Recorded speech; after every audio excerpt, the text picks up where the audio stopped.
திரண்டு இது சுமார் 200 பேருக்கும் மேற்பட்டோர் இங்கு திரண்டோம். காவல்துறையினுடைய அறிவுறுத்தலின் பேரில் இது கொரோனா காலகட்டம் பேரிடர் காலம் என்றால் இங்கே ஒரு சில நபர்கள் மட்டுமே ஒன்று கூடி அமைச்சரை சந்திப்பதற்கான ஏற்பாடுகள் மிக சிறப்பாக நம் காவல்துறையினால் ஏற்பாடு செய்யப்பட்டு அமைச்சரை சந்தித்தோம்.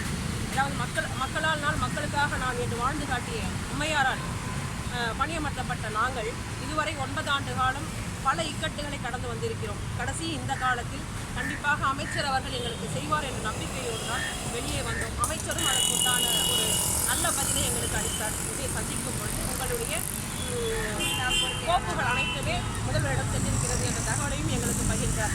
நம் முதல்வர் அவர்கள் ஏழையின் நண்பர் என்பது நமக்கு அறிந்த விஷயம். ஆகவே முழு நம்பிக்கையோடு தான் இந்த இடத்தை விட்டு கலைகிறோம். ஐயா அவர்களும் முதல்வர் அவர்களும் கல்வி அமைச்சர் அவர்களும் எங்களுக்கு செய்வார் என்ற நம்பிக்கை பரிபூரணமாக இருக்க வைத்து தான் இந்த இடத்தை விட்டு கடந்து செல்கிறோம். அனைவருக்கும் ஊடகங்களுக்கும் காவல்துறைக்கும் அமைச்சருக்கும் அனைவருக்குமே நன்றி. 16,549 பேர் 110 விதியின் கீழே 2012 பணியமர்த்தப்பட்டோம். அதுக்கு பிறகு எங்களுக்கு 2000 சம்பளம் 2014 ஏற்று, அதுக்கு அடுத்து 2017 700 ரூபாய் ஏற்று. இப்போ எங்களோட சம்பளம் 7,700 மட்டுமே. வாரத்தின் 3 அரை நாட்கள் மட்டுமே எங்களோட வேலை.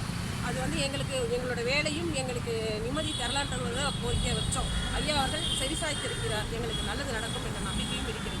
எங்களோட நீண்ட நாள் கோரிக்கையாக பணி நிரந்தர கோரிக்கை.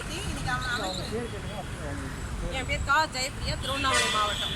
அனைத்து பகுதி நேர தமிழ்நாட்டில் இருக்கக்கூடிய அனைத்து பகுதி நேர ஆசிரியர்களுடைய சார்பாக தான் இன்னைக்கு பேசிக்கொள்கிறேன்.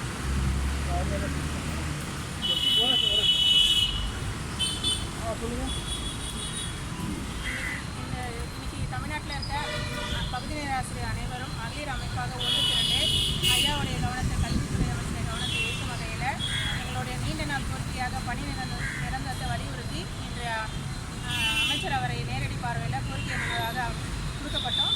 அதற்கு அமைச்சர் அவர்கள் மிக மகிழ்ச்சியான செய்தியாக விரைவில் உங்களுக்கு நல்ல செய்தி வருவதற்கான வாய்ப்பு இருக்கிறது வலியுறுத்தி சொல்லியிருந்தார். அதை மனதில் ஏற்றுக்கொண்டு இப்போ விடைபெறுகிறோம். என் பேர் கடலூர் கீதா, கடலூர் மாவட்டம் சார்.